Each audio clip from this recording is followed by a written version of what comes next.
ام عندہم الغیب فہم یکتبون، یہ آیت ہے جس پر آج میں نے درس دینا تھا، وقت تھوڑا رہ گیا تو مختصر دیتا ہوں. قرآن کہہ رہا ہے ام عندہم الغیب فہم یکتبون، کیا ان کے پاس غیب کا علم ہے جس کو یہ لکھ رہے ہیں؟ کیا علم؟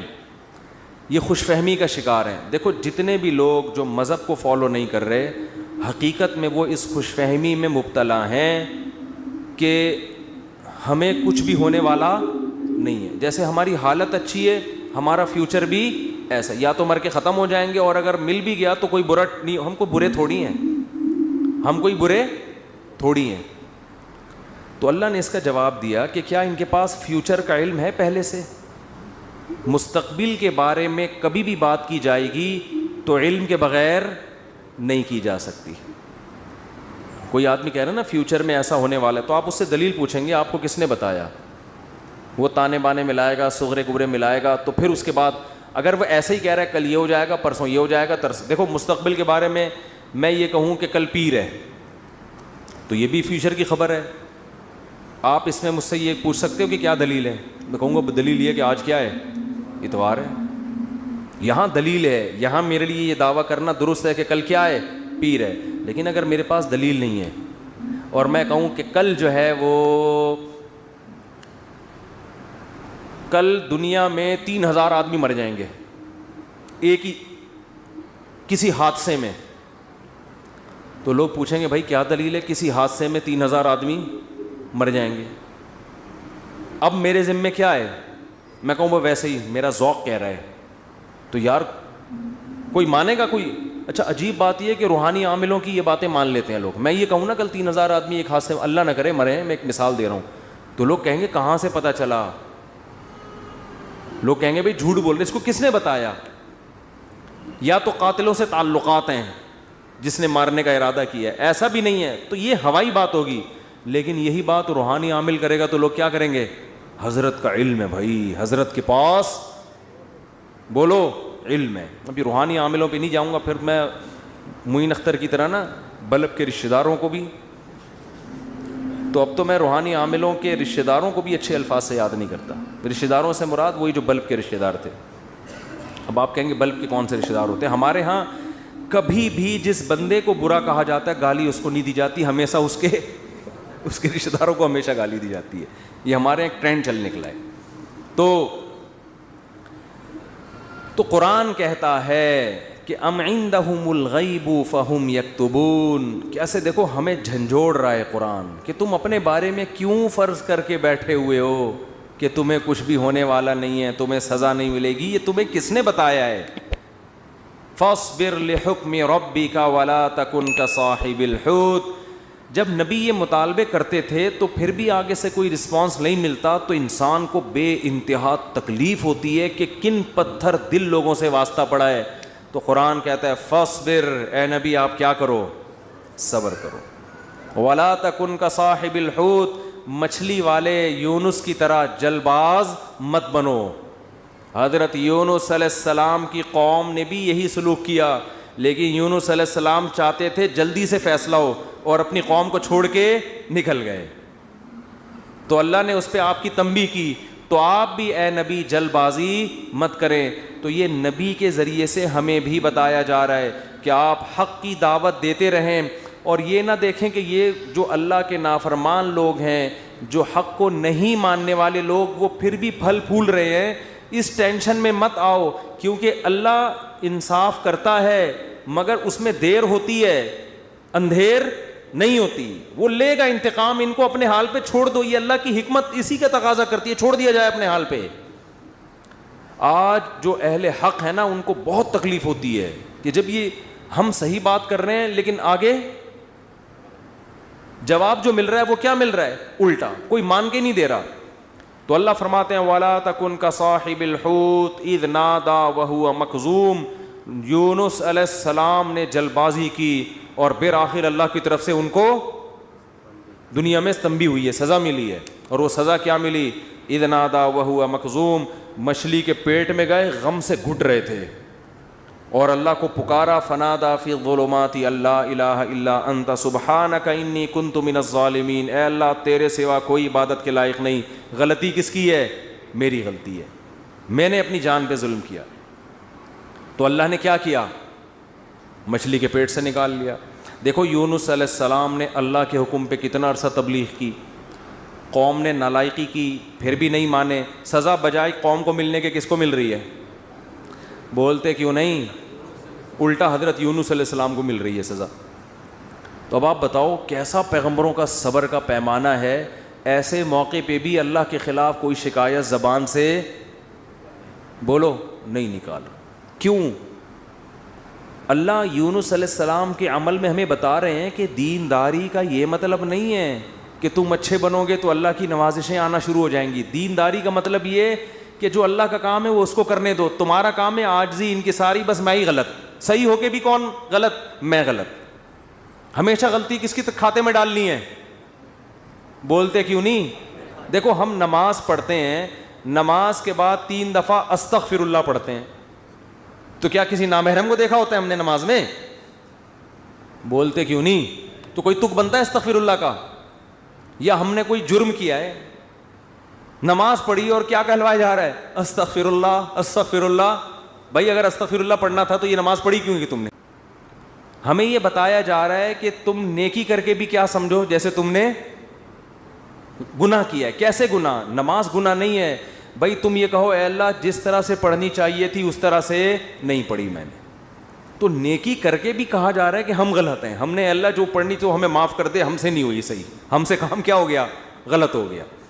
مجھے یاد ہے 25-30 سال پرانا قصہ ہے, چھوٹا بچہ تھا میں اس وقت. ایک تبلیغی جماعت میں نا ایک صاحب کے سال پہ سال لگ رہے تھے, پوری دنیا میں وہ ان کے سفر ہوئے, بڑا انہوں نے وقف کیا ہوا تھا اپنے آپ کو تبلیغی جماعت کے لیے. تو میرا ان سے ٹاکرا ہو گیا. وہ مجھے سمجھانے لگے جماعت میں نکلو سیر و جیسے تبلیغ والے کرتے ہیں. اب مجھے پتا تھا یہ بہت ہی پرانے کھیڑو ہیں اور ان کی تو زندگیاں گزر گئی ہیں اس کام میں.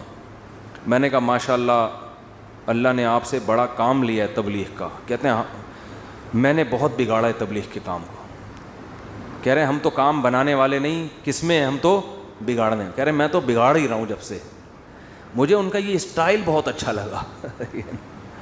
یعنی اپنے آپ کو کہہ رہے ہیں کہ تبلیغی جماعت میں اگر کوئی خرابی ہے تو وہ کس کی وجہ سے ہے؟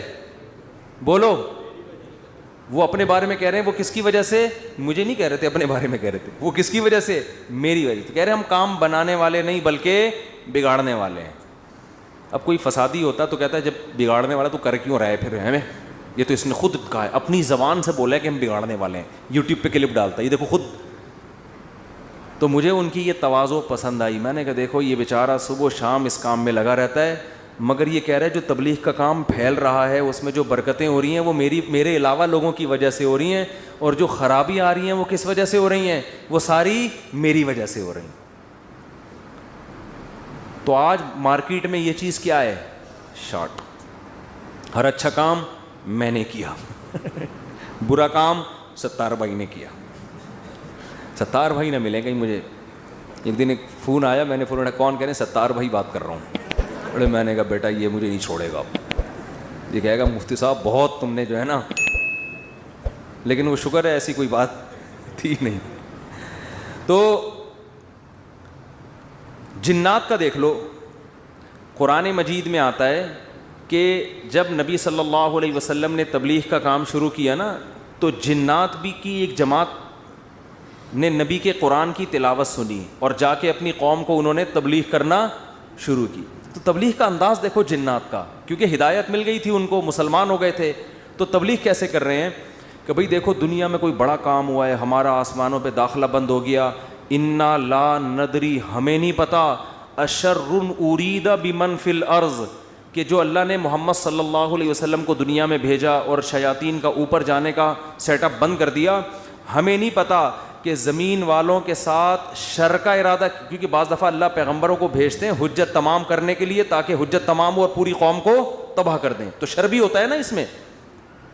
کہہ رہے ہیں انا لا ندری ہمیں نہیں پتا, اشر ارید بمن فی الارض کہ جو لوگ زمین میں رہتے ہیں ان کے ساتھ برائی کا ارادہ کیا گیا ہے, ام اراد بہم ربہم رشدا یا ان کے رب نے ان کے ساتھ بھلائی کا ارادہ کیا ہے. اسٹائل نہیں سمجھ میں آیا میرا خیال ہے. دیکھو جملہ یہ ہونا چاہیے تھا کہ ہمیں نہیں پتہ یہ جو کچھ ہو رہا ہے ہمیں نہیں پتا کہ رب نے ان کے ساتھ برا چاہا ہے یا اچھا چاہا ہے. اصل میں تو یہ ہونا چاہیے نا. لیکن جنات کیا کہہ رہے ہیں؟ آج کل تو انسان اتنے سمجھدار نہیں ہے جتنے اس زمانے کے جنات سمجھدار تھے یار. جنات یہ نہیں کہہ رہے کہ ہمیں نہیں پتا کہ اللہ نے انسانوں کے ساتھ برائی کا ارادہ کیا ہے یا اچھائی کا. یا تو یہ کہنا چاہیے تھا, یا جنات کو بالکل اس کے الٹ کہنا چاہیے تھا کہ ہمیں نہیں پتا کہ زمین والوں کے ساتھ برائی کا ارادہ کیا گیا ہے. کر کون رہا ہے یہ نام نہیں لے رہے, ہم ہائی لائٹ نہیں کر رہے. انسانوں کے ساتھ برائی کا ارادہ کیا گیا ہے یا اچھائی کا ارادہ کیا گیا. دونوں پیسو وائس ہوتے ہیں. ایکٹیو پیسو کا فرق تو پتا ہوگا نا. بھائی اس نے مارا ہے, وہ مارا گیا ہے. جب ہم کہتے ہیں ہی از کلڈ, وہ مارا گیا ہے, تو مارنے والے کو ہم شو نہیں کر رہے ہوتے. فاعل کا نہیں پتا ہوتا, سبجیکٹ کا نہیں پتا ہوتا کہ مارنے والا ہے کون. سمجھ میں نہیں آ رہی. تو قرآن کہہ رہا ہے ہونا یہ چاہیے تھا کہ جنات یا تو شر اور خیر کا ارادہ کرنے والے کا نام نہ بتاتے کہ کون ارادہ کر رہا ہے, بلکہ دونوں کو پیسو وائس میں لاتے کہ ہمیں نہیں پتا کہ زمین والوں کے ساتھ برائی کا ارادہ کیا گیا یا اچھائی کا ارادہ کیا گیا.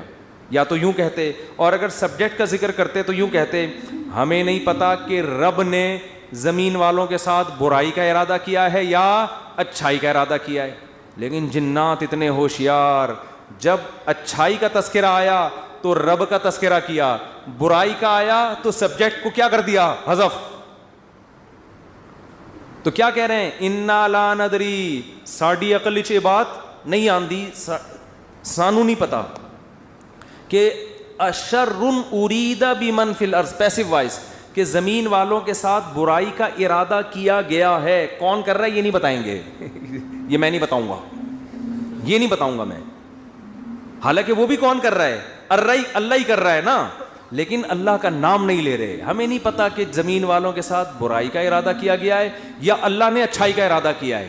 اچھائی کی جب بات آئی تو اللہ کی طرف نسبت, برائی کی بات آئی تو وہ بھی تو اللہ ہی ارادہ کر رہا ہے, لیکن اللہ کا نام ذکر نہیں کر رہے. ادب کی وجہ سے کہ بھائی برائی اگر ہو رہی ہے تو اللہ تو کر تو رہا ہے, لیکن انسانوں کی حرکتوں کی وجہ سے ہو رہا ہے, تو گویا انسان خود ہی کر رہے ہیں اپنے ساتھ. یہ اللہ تو محض ایک خالق ہے, کر کون رہے ہیں, یہ خود ہی کم وقت کر رہے ہیں. اچھائی ہو رہی ہے تو پھر اللہ کر رہا ہے. یہ تمیز ہمیں کس سے سیکھنی چاہیے؟ جنات سے. کوشش نہ کریں کسی جن ون کو بھلا کے تمیز کے چکر میں, ایسا نہ ہو کہ مارکیٹ سے بالکل شارٹ ہو جائیں. تو اس سے ہمیں یہ پتہ چلا کہ اسلام میں بڑے کا احترام ہے. بعض چیزیں حقیقت پر مبنی ہوتی ہیں مگر اس کو زبان سے ادا نہیں کیا جاتا. تو جیسے اللہ کی تعظیم ہے ایسے ہی بڑوں کی بھی تعظیم ہے. حدیث میں آتا ہے, آپ صلی اللہ علیہ وسلم نے فرمایا جو ہمارے بڑوں کی تعظیم نہیں کرتا وہ ہم میں سے نہیں ہے. تو جب کوئی برائی کی نسبت کسی بڑے کی طرف کی جائے تو ابا کا نام لے کے نہ بتایا کرو یہ سب کچھ ابا نے کیا ہے. بولو بھائی یہ ہمارے گھر میں ہوا ہے, ٹھیک ہے نا, یہ ہمارے گھر میں. بولتے کیوں نہیں؟ مثال کے طور پر اس دن ابا ایسے پھل لے کر آئے جس کی وجہ سے بچوں کو ڈائریا ہو گیا. اتفاق سے اس دن ابا سڑے ہوئے پھل لے آئے سستے کے چکر میں. ابا ایسے کام کرتے رہتے ہیں مارکیٹ میں. اب بچے لیٹے ہوئے ہیں تو اب بیگم کو چاہیے یہ نہ کہے کہ انہوں نے ڈائریا پھیلایا ہے, بلکہ کہے ہمارے گھر میں ڈائریا پھیل گیا ہے. ٹھیک ہے نا, وہ ابا خود ہی سمجھ جائے گا کس نے کیا ہے یہ کام. پھل کی طرف نسبت کرتے ان پھلوں نے بیمار کیا ہے. نسبت بولو, بچے بھی یہ نہ کہیں ہمارے ابا نے ہمیں بیمار کیا ہے, بلکہ بچے یہ کہیں ان پھلوں نے ہمیں, بلکہ پھل سے ابا سمجھ جائیں گے اصل میں مجھے چھیڑ رہے ہیں, بس ابا ہو گئے بیمار. آج کل ادب تمیز مارکیٹ سے بالکل شارٹ. ایک آدمی کو کرونا ہوا, اس کے بعد اس کی بیوی کو بھی ہو گیا. مجھے بار بار آ کے بتا رہے میری بیوی کہہ رہی آپ کی وجہ سے ہوا ہے مجھے بھی. اب دیکھو اس آدمی کو تو ٹینشن ہوگی نا یار, وہ ہو گیا اللہ کی طرف سے ہو گیا, نہیں پہلے آپ کو ہوا تھا تو آپ کی وجہ سے کس کو ہوا ہے مجھے. اسی طرح شوہر بھی بیوی پہ بلی ڈال سکتا ہے, تمہیں ہوا تھا تمہاری وجہ سے مجھے ہوا ہے. بھائی کس کی وجہ سے ہوا ہے, بس اللہ کی قدرت ہے, ہو گیا. چھوڑو وہ کون گلے ملا تھا آپ سے, کس نے آپ کی طرف منہ کر کے چھینکا تھا.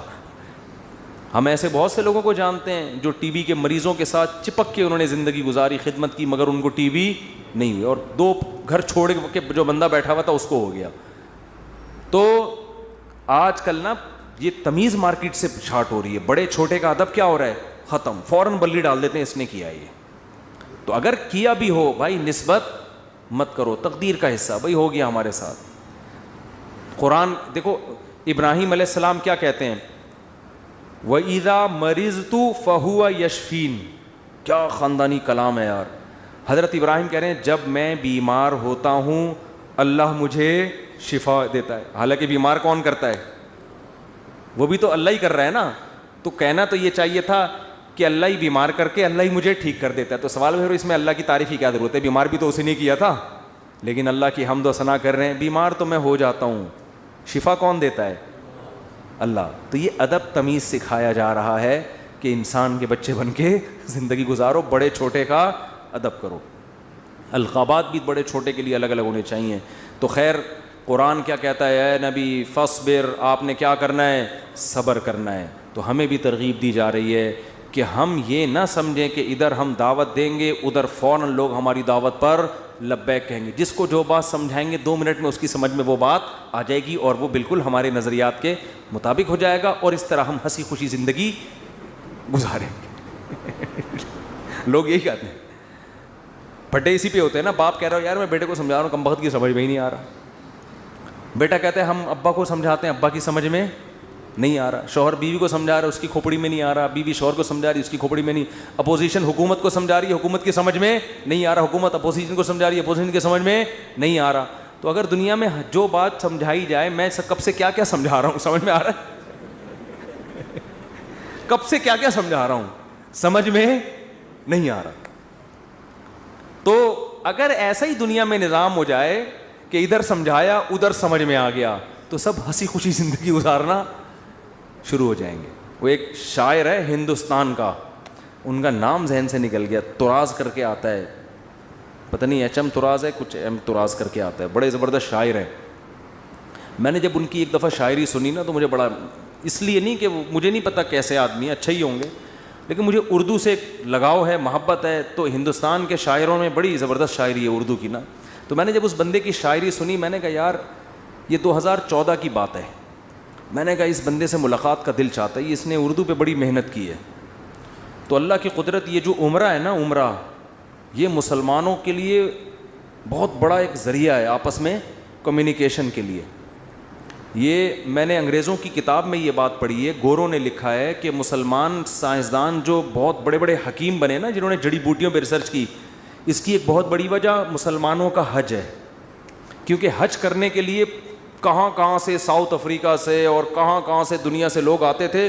وہ پیدل جنگلوں سے گزرتے اور اس میں جڑی بوٹیوں پہ تحقیق کرتے تھے. آپ ذرا حکیموں کی, پرانے حکیموں کی کتابیں پڑھیں نا, ایسے ایسے جڑی بوٹیوں کے خواص لکھے ہیں. آدمی کہتے ہیں انہوں نے ان کو یہ پتہ کہاں سے چلی. تو وہی حج اور عمرے سے جو مسلمانوں کے سفر ہوئے ہیں, پھر مختلف ملکوں کے لوگ آ کے عمرے میں ایک دوسرے سے ملتے ہیں, ایک دوسرے کی تہذیبیں سیکھتے ہیں, سکھاتے ہیں. یہ مسلمانوں کے لیے یہ بہت بڑا ایک ذریعہ بنا ہے. یہ بیت اللہ جو ہے نا, یہ مسلمانوں کو آپس میں کنیکٹ کرنے کا صدیوں سے ایک بہت بڑا ذریعہ ہے. یہاں کے ترکی, پاکستانی, انڈونیشیا سب آ کے کیا ہوتے تھے, مل جاتے ہیں. تو میری خواہش تھی, میں نے کہا یار کبھی ان سے سلام دعا ہو جائے تو اچھا ہے, خوشی ہوگی. تو وہ میں نے ویسے ہی, انڈیا کے کچھ لڑکے بیٹھے ہوئے تھے, بیت اللہ میں عمرہ کیا ہم نے. میں نے کہا یار وہ ایک شاعر ہے, انہوں نے کہا اتفاق سے عمرہ کرنے آیا ہوا ہے.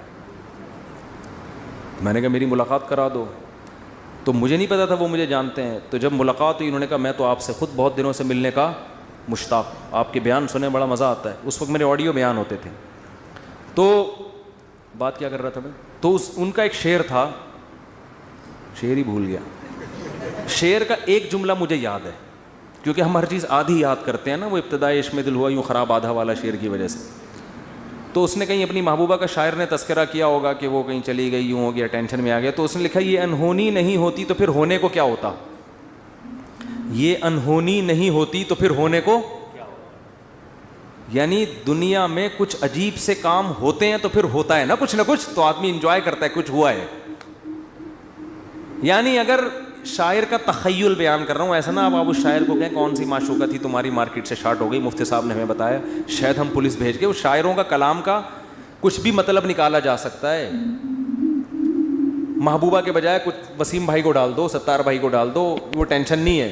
تو شاعر کے کلام کو کبھی الفاظ کو نہیں پکڑا جاتا, اس میں ہر آدمی اپنے حساب سے اس کا مفہوم بیان کر رہا ہوتا ہے. تو ہم نے اس کو اپنے حساب سے اس شعر کو لیا کہ دنیا میں کچھ ہونے کے لیے کچھ انہونیوں کا ہونا بولو ضروری ہے. سمجھ رہے ہو؟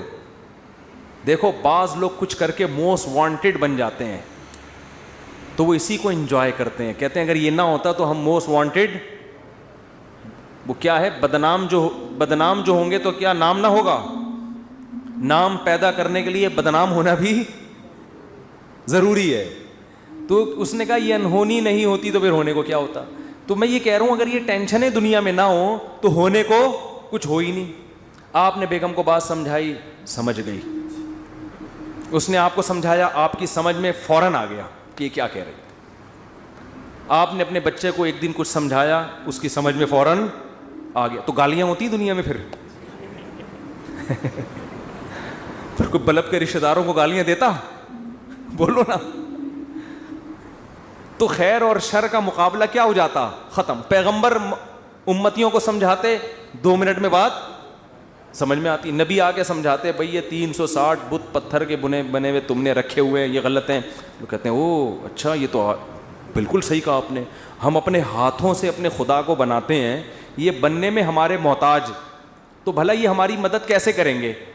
بات تو کلیئر تھی نا, 2-4 کی طرح, مگر ان کی کھوپڑی میں نہیں آئی ہے. 10,000 کا لشکر لے کے مکہ پہ حملہ ہوا ہے, خون بہے ہیں, لو عورتیں بیوہ ہوئیں, بچے یتیم ہوئے. اتنی سی بات سمجھانے کے لیے 23 سال کی ٹینشن ہے, پھر جا کے بھی سمجھ میں پھر بھی نہیں آئی. پھر مکہ فتح ہوا تو نبی نے بیت اللہ کے اندر 360 بت گرائے اپنے ہاتھوں سے, وہ بھی طاقت کے زور سے سمجھ میں آئی ہے, ورنہ پھر بھی نہیں آئی. اگر یہ حملہ نہ ہوتا تو آج تک 360 بت رکھے ہوئے ہوتے, آپ دلائل میں مناظرہ ہی کر رہے ہوتے, بحث ہی کر رہے ہوتے, کسی کی کھوپڑی میں نہیں آتی بات. تو بھائی اتنی بڑی حقیقت جب بحث سے کسی کی کھوپڑی میں نہیں آئی تو آپ کی بیگم آپ کی فرما بردار کہاں سے بن جائے گی, کیونکہ آگے اس کے پاس بھی دلائل ہوتے ہیں سمجھانے کے لیے. آپ اس کو جب سمجھاؤ گے شوہر کے یہ حقوق ہیں تو کہے گی کہ صرف شوہر ہی کے ہیں, بیوی کے نہیں ہوتے. اب کیا جواب دو گے آپ؟ اب یا تو 10,000 کا لشکر لے کے سسرال پہ حملہ کرو یہی ہوگا. 10,000 کا لشکر لے کے کیا کرو, سسرال پہ حملہ کرو, اپنے حقوق پاس کرواؤ. ایسا نہیں ہوگا. تو بس یہی ہے کہ آپ نے سمجھایا, نہیں سمجھ میں آیا اس نے سمجھایا, آپ کی سمجھ میں نہیں آئے, ہنسی خوشی زندگی گزارو. بولو یہ انہونی نہیں ہوتی تو پھر ہونے کو کیا ہوتا. تو اس لیے دنیا میں جو بھی ہو رہا ہے نا, اپنی ذمہ داری پوری کرو, اپنا الو سیدھا رکھو. جو اپنی ذمہ داریاں پوری کرو, باقی جو ہو رہا ہے ہونے دو, ٹھیک ہے نا. حکیم الامہ حضرت مولانا اشرف علی تھانوی رحمۃ اللہ علیہ ایک بات بہت زیادہ فرمایا کرتے تھے کہ جو چیز اختیار میں ہے اس میں سستی نہ کرو, جو اختیار میں نہیں ہے اس کی ٹینشن مت لو. اولاد بگڑ گئی, بھائی آپ نے کوشش کی سمجھانے کی, اب کنٹرول میں نہیں ہے, چھوڑ دو یار.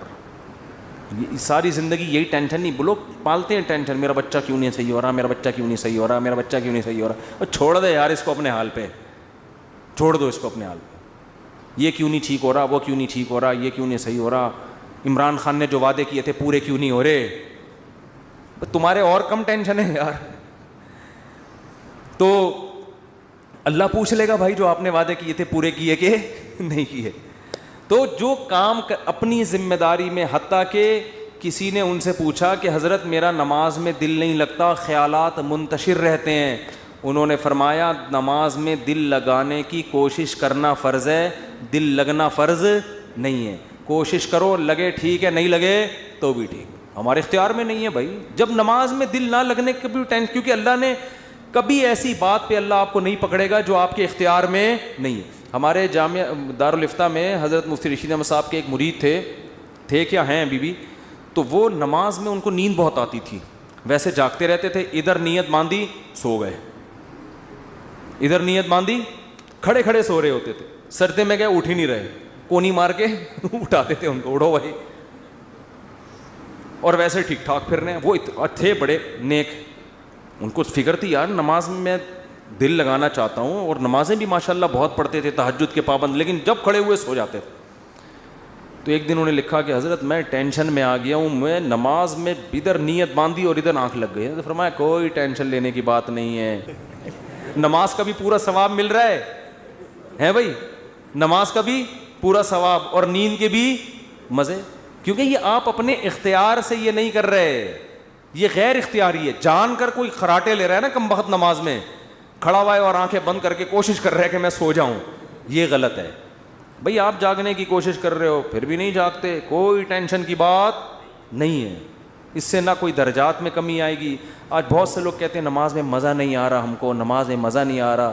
بھئی مزہ تو بریانی کھانے میں آئے گا مسالے والی, اس میں اگر نہیں آ رہا مزہ تو ڈاکٹر کو بتائیں. پیٹ میں کوئی پشاور میں گئے اور چپلی کباب کھانے کا مزہ نہیں آیا تو یہ پشاور کا فالٹ نہیں ہے, یہ آپ کے پیٹ کا فالٹ ہے. آپ چائے کے عادی ہو, آپ کوئٹہ اور چمن میں بھی آپ کو چائے پینے میں مزہ نہیں آیا تو چائے کا فالٹ نہیں ہے, آپ کو غلط چائے پینے کی عادت پڑ گئی ہے. سٹوں کی بھی بات بتاؤں چھوڑو رہنے. تو اسی طرح یہ تو بریانی ہے مسالے والی, نماز مزے کے لیے تھوڑی ہے, بریانی ہے مزے کے لیے.